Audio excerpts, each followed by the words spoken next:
Welcome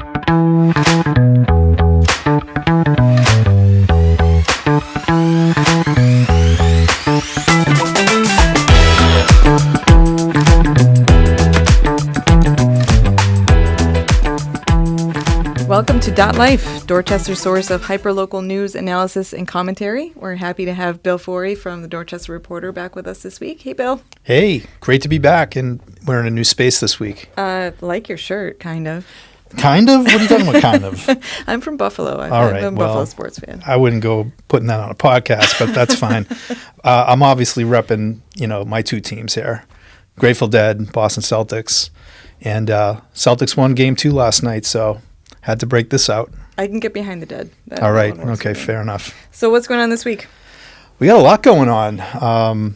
We'll talk about a few different stories that we have in the Reporter this week. But first of all, I want to say congrats on episode 1 that dropped, and a lot of good buzz on that. So thank you. Dot Life Pod is off to a great start, and we were flattered to be part of the episode 1. And here I am for episode 2 solo. You're not getting away. Yeah, okay. Linda got away. I got to find out how she did it. But one of the stories this week that's on the front page is about the Kearney Hospital. Yeah. And I know people have been wondering what's going on. It's been 9 months since the Kearney closed its doors abruptly, facilitated in part by the Healy administration, state government.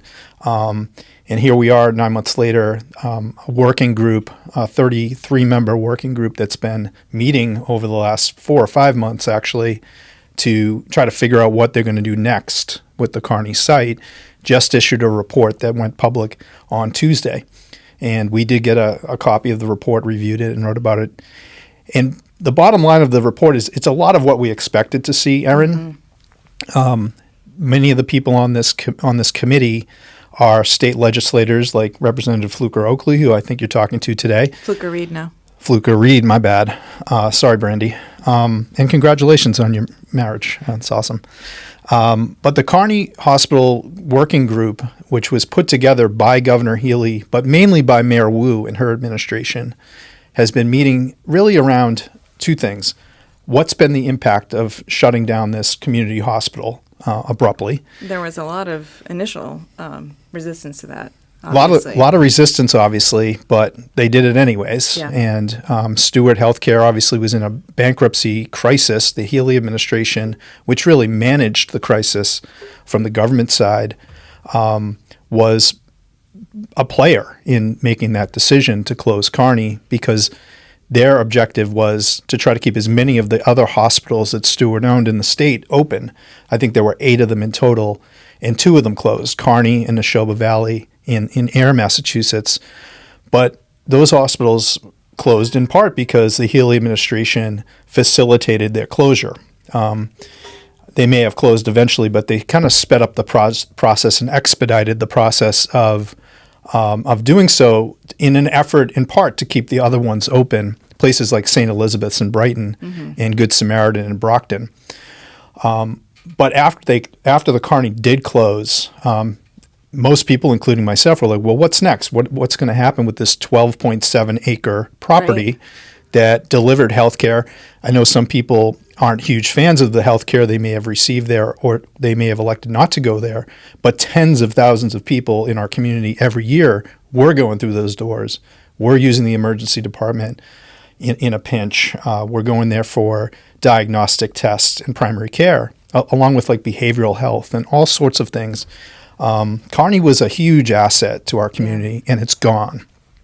This group was asked by Governor Healy and Mayor Wu to come up with recommendations on what could happen next.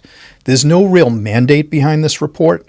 It's really ideas. It's saying, here's where we are, here's what's the realities of the facilities that's still there in varying states of repair, and what could follow up here. Mm-hmm. The recommendations are pretty broad and unspecific to any like one project. There is a proposal on the table by the current ownership of the Kearney site, which is it's a holding company called Apollo Global Management in New York. And as their name suggests, they're a global I think I might have just hit that. They're a global holding company that owns properties all over the world. Yeah. But they're the ones who really are in charge right now of what happens or doesn't happen at this Kearney site. They're retaining ownership of the property. They have For the ownership right foreseeable. now. There's no suggestion that they're going to sell it Yep. right now. But they have made a proposal, and there's been a little bit of confusion around this for good reason. The proposal is to build a Boston public school building on the site of what's now Kearney, and basically to bulldoze the whole Kearney Hospital site and erect a new school building that would be for the Edward M. Kennedy Health Career Academy, which is an existing BPS school in Roxbury and Mission Hill.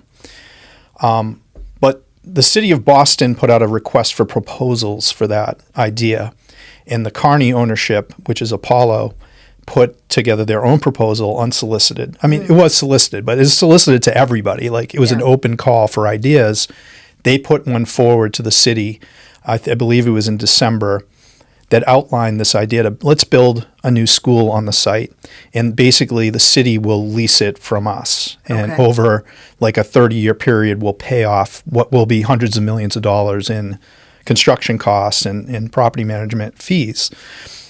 The thing about that is Boston Public Schools' request for proposals had nothing to do with building a school. What they asked for were ideas to take an existing building in the city, like an office building that's kind of going unused or underutilized, and retrofit it into a school. Mm-hmm. There were 5 proposals made for that RFP, and the Kearney site was one of them.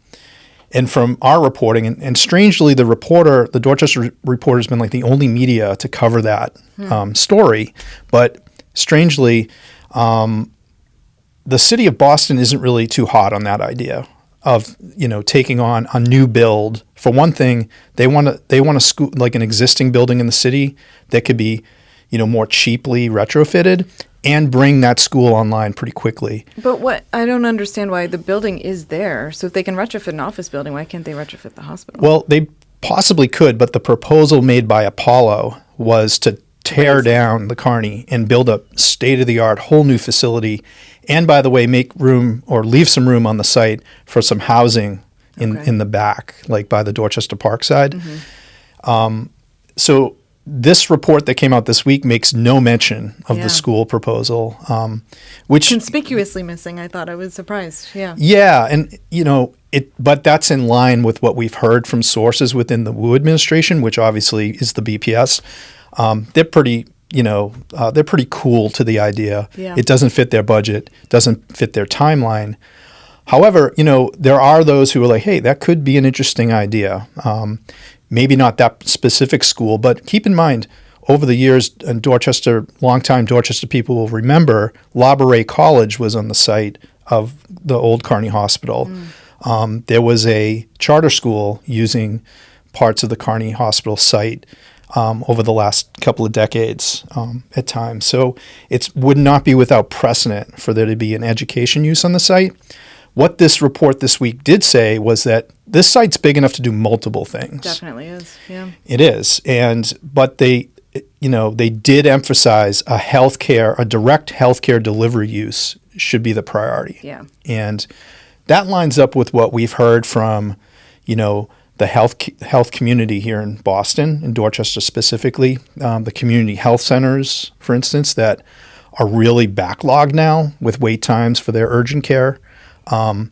Primary care physicians everybody knows, is a huge crisis with trying to get a PCP. If you don't have one right now, good luck. Yeah. It's very difficult. So this is an acute need for a replacement. It may not be a full-scale hospital, and it probably won't be. This report includes case studies from around the country of ways that they've repurposed other community hospitals that have gone dark in recent years, which is useful. It's good information. It just doesn't necessarily move the needle on what's going to happen for sure at Kearney. Nobody has those answers yet. Yeah. And is there any sort of time frame on the next step? No, there's not really. A lot of this is again in the court of the ownership, the Apollo Management Group, and part of the reason that's true is because the Healy administration last year really cast the die on this. When they made the decision that we're going to facilitate the closure of Kearney, fast track it, really. There was supposed to be like a 90-day waiting period. They did it in a month. Wow. And what that meant was all the contents of Kearney Hospital got auctioned off. It allowed for a speedy turnover of shutting the doors, closing the public off. But it also meant that when the Healy administration made decisions like, we're going to take the property in Brighton, the St. Elizabeth's Hospital, by eminent domain, which is a dramatic step for a government to take, obviously. And yet Governor Healy would say, there's nothing we can do about Kearney, and yet they're putting tens of millions of dollars at minimum behind the St. Elizabeth's project. With Boston Medical Center being the principal player. Boston Medical Center has taken over operations at not only St. Elizabeth's, but at Good Samaritan in Brockton, a hospital in Brockton, that's great for Brockton. What about Dorchester? What about Mattapan? What about the tens of thousands of people in this part of Boston who are already underserved and have a huge health disparity gap on so many categories? That was the decision made back in July, August last year. And unfortunately for us, that's the decision we're probably going to live with for months and perhaps years to come. Yeah, that's really frustrating that there's no foreseeable next step, and I think a lot of people are frustrated by that.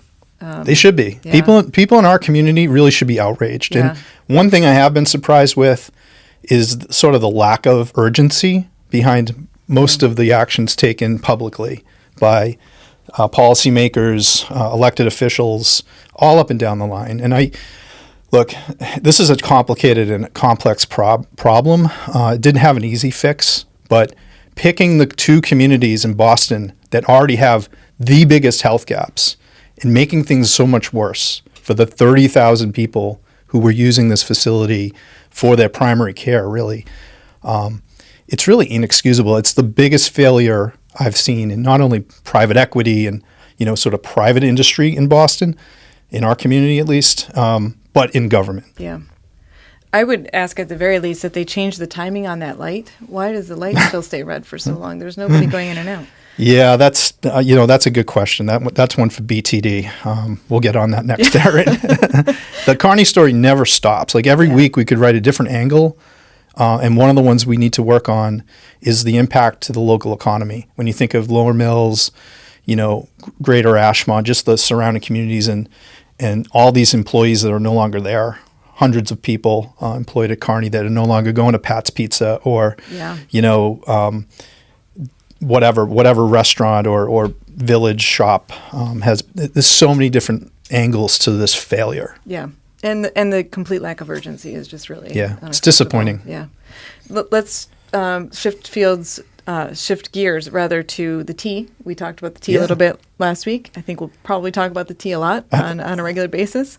But there was a story in the Reporter this week about the Fields Corner stop specifically and some alarming, I think, infrastructure issues there. Yes and no. I think the reality is, from the naked eye of those of us who, use the T or drive on Dot Ave, whatever, walk past these bridges, which was the principal focus, they look pretty bad. Yeah.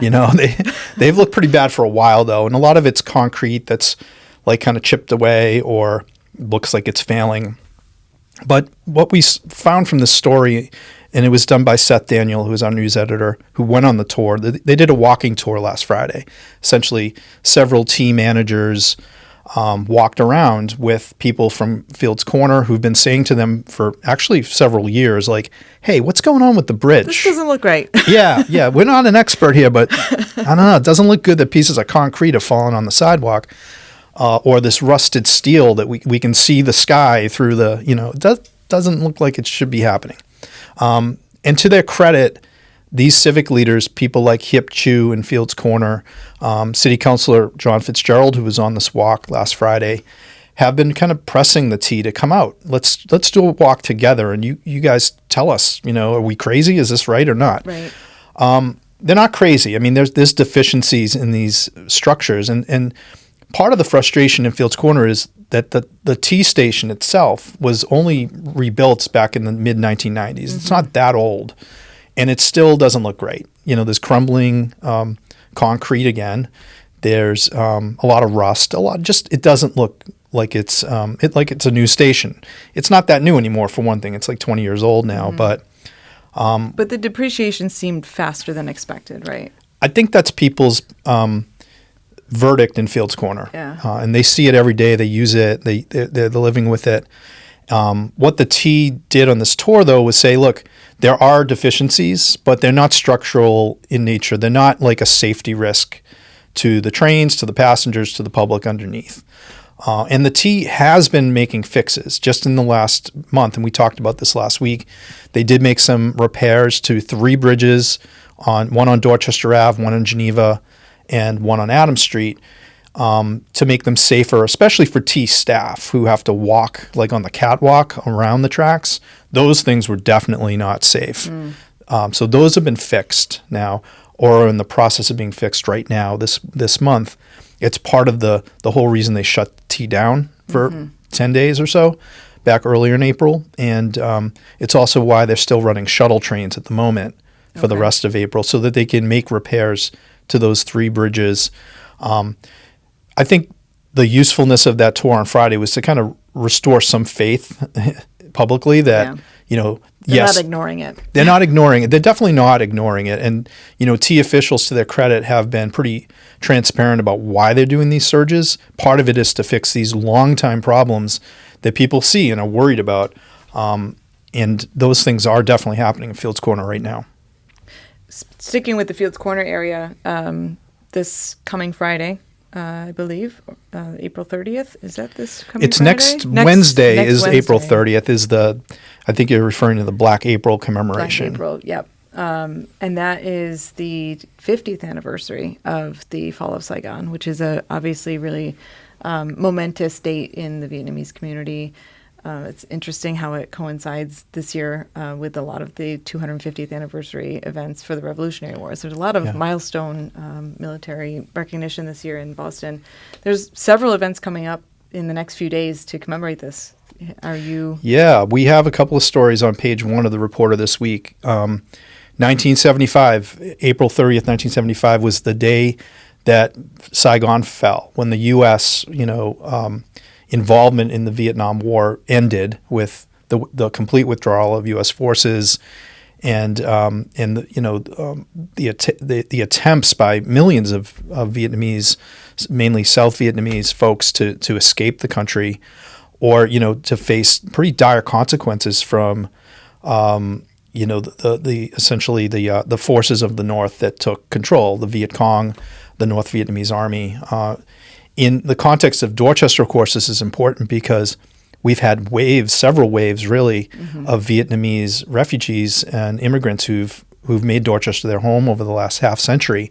So the event itself, 1975, is being used really by Vietnamese American activists here in Dorchester to commemorate, celebrate, and really kind of record the experience that their families have endured and survived, and of course been very successful here in Boston and across the U.S. But Dorchester in particular, it's the iconic Vietnamese community in the Commonwealth. We're now home to what's called Little Saigon, centered in Fields Corner. It's an official cultural district by the state of Massachusetts. We have Boston Little Saigon, which is based on Dorchester Avenue. And right now we have a very interesting project led by Tran Vu and a committee of really young Vietnamese American young adults who are artists and activists, community organizers. They're working on something called the 1975 Vietnamese Diaspora Commemoration. They're having an event this Saturday at BC High. I believe it's from 3 to 7. Thank you. You're welcome. Somebody reads the Reporter around here. That's good news. Saturday's event is both a commemorative event to mark this anniversary that's coming up next week, and it's also to kind of bring some more awareness to this project, the 1975 Memorial Project, which Tran Vu and her team are planning to install a permanent memorial in Fields Corner. They'd like to place it in Town Field. It'll be a statue, essentially, and some assorted kind of interpretive permanent memorial in Town Field or nearby. They haven't quite settled on the location, but it's an exciting project. They've been working on it for a couple of years now to engage the community, build support, raise money. I think it's more than $1 million that they have targeted to do this project. So if you're in Boston, if you're in Dorchester on Saturday and can attend the event at BC High, you can also watch it. It's going to be live streamed on their website, the 1975 Project. You can find the link at the Reporter website.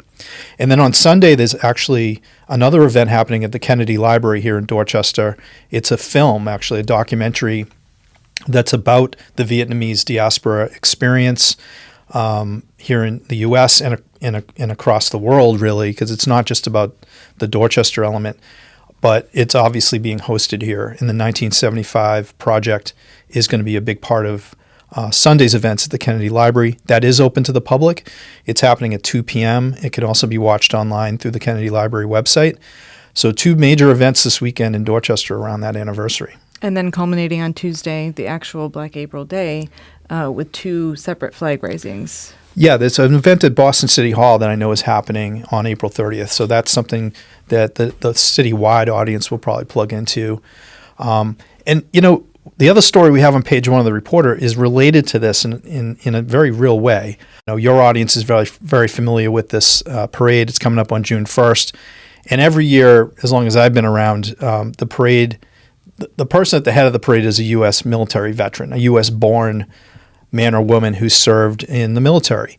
And that's true this year. Charlie Santangelo, who's a U.S. Marine Corps veteran, served in Vietnam, is 73 years old. He is the Grand Marshal of this year's parade. And today's Reporter has a photo of him accompanied by his honorary Grand Marshal, who is also a Vietnam veteran but was born in Vietnam. And I think we believe it's the first time that there's ever been a non-U.S. born, military veteran at the head of the parade. His name is Tan Nhu Pham. He's 72 years old, and he was a police officer in South Vietnam during the conflict.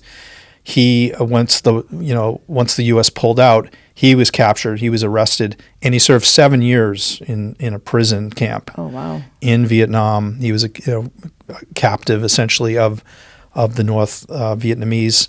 Survived it, and eventually immigrated to Boston, to Dorchester with his family in 1993. Okay. And is now living here, has a successful, a beautiful family of his own here. And he has been selected to join Charlie Santangelo. So it's kind of a cool thing with these two men who, and they're not close friends or anything. They know each other because they go to some of the same ceremonies every year. They met here in Boston. They have met before, but they're not super close or anything. They were brought together really by a great idea from Brianne Gore, who is the head of the Dorchester Day Parade Committee right now. Brianne is a volunteer who works all year round really with a group of other volunteers to make the parade happen, to raise money, to put organization to it. And it was really her idea. She came to me and a couple of other people and said, hey, we really want to make sure that the Vietnamese community is not only included because they are. I mean, anyone who goes to the parade, the Vietnamese community is a huge presence in the Dorchester Day Parade and has for decades now.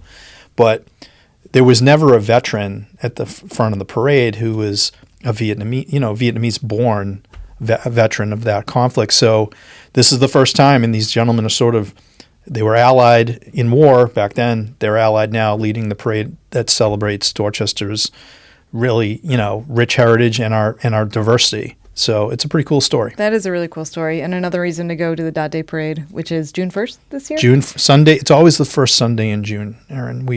And then now we have Dorch Fest the day before. So it's a double-barreled weekend of Dorchester Day madness. We have one more story to talk about today. This is about liquor licenses. So we're talking about parades and festivities. Let's talk about booze. Yeah. We've had some already awarded to some businesses in the Mattapan, Dorchester area, but there's more to come. And just Yep. curious if you have any inside information I about was where curious. I was curious myself. This is taking a little bit longer than we thought it would to get these like issued, but part of that is because this is Massachusetts and Boston isn't allowed to No. give liquor licenses at the snap of Mayor Wu's finger or anybody else in city government. So, in fairness to the Wu administration, they've been moving this along pretty steadily. There's 225 licenses that will be issued or could be issued over the next couple of years here. And those are new, not Those transferred. are new. Okay. These are in the different categories. Some of them are beer and wine. Some of them are full liquor. Yep. Some of them are different categories. But of the 225, there's been 17 now approved Okay. by the city of Boston. But they also then have to go before the state's liquor commission. And that has been kind of trickling through that process. Of the ones in Dorchester that have been approved, only one has made it through both the city and the state, and that's the Family Diner, which is on Bowden Street. They got in kind of early in the process, and they've now been approved, so they're good to go. Great. There's a few others that are in the queue that have been approved by the city, and still have to get the check off from the state alcohol board. Those are Merle's Kitchen, also on Bowden, Fresh Food Generation, which is on Talbot, Blue Mountain, which is a Jamaican restaurant on Blue Hill Ave. That's the only one in Mattapan so far, but that's coming online. We expect they're going to get their state approval soon. And then there's another wave behind that of city people who've applied for the city process, which include Molinari's, which is at great. Adams Village, and I think they already have like a beer and wine. I think they're trying to get a full liquor. So I learned a lot this week in my own paper by reading Seth Daniel, who's our news editor. He wrote about this week.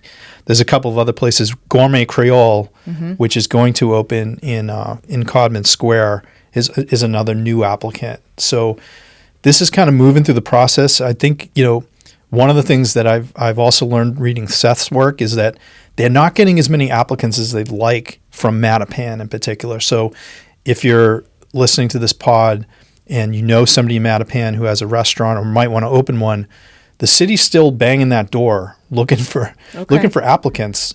And obviously it needs to be the right fit. And people like State Rep Russell Holmes have cautioned, like, look, we're not just looking for anybody to get a liquor license here. It needs to be the right place, needs to be the right ownership. And the community, wants something sustainable. Yeah. If it's not going to work, maybe let's not try to, force this peg in, the square peg in a round hole kind of ideal. There are existing businesses that could do it, but there are hurdles that not everyone sees, like insurance is a big deal for when you get a liquor license, you need a different layer of insurance protection. That can be an obstacle for a lot of small businesses. So things are moving.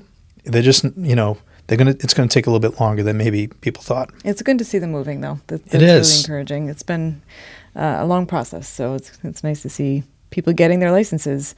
For sure. I think that wraps it up for this week. What's on deck for next week? We're all kind of interested in finding out when is that Greenway extension that's right there by the gas tank. That you and Linda talked about last week. Yeah. So everyone's like, it's like the weather is now perfect to be out there on the water and running around. I did see somebody on the structure today who probably shouldn't have been on there. It's not officially open at all. It's close. We're waiting for official word from DCR, which is the state agency that, is in charge of that. This is for people who are wondering, what am I talking about? This is that it looks like a bridge or a catwalk that's next to the gas tank when you are on Marcy Boulevard or coming off the expressway, you'll see it. And it's a new connection to get people safely on the Greenway from Tinian Beach to Marcy. What an awesome connection. It's going to be really a nice addition and a much safer one. Like, I worry with my own kids about, if they're on a bike and going on Marcy, it's not ideal to have to cross an expressway off ramp for anybody, and it's for a long time been a hazard. So it also will just open up this new vista of Dorchester Bay, everyone's favorite gas tank, and a lot of other cool things right on the water. Awesome. Anything else coming Stay up? tuned. We're excited. Next week is the first week of May, and there's lots to come up. We'll be doing some more features on the seasonal things like Memorial Day, Dorchester Day, Dorch Fest, which I just posted a video. I forgot that we had a videographer there last year named Connor Nee, who did a terrific, great, 4-minute video package on Dorch Fest. So it's up right now at the .news website. Everybody should get excited about it. I think Dorch Fest is still looking for sponsorships potentially too. So if you're out there, a local business, thinking about how can you get involved and help, build community in Dorchester, there's no better event than Dorchester Day weekend. So Dorchfest.day parade, they could use some help. Let's give it to them. And we just put the first tranche of acts on the website, dorchfest.com. So if you want to see the first group who's playing, they're there, and the rest of the band should be added this week. And I'm working on the route, so things are moving. Dorchfest is coming together. You're doing a lot. It's a good time. Okay. All right. Nice job. Thank you. Thanks for coming. Great to have you as always, and we'll see you next week. Go Celts.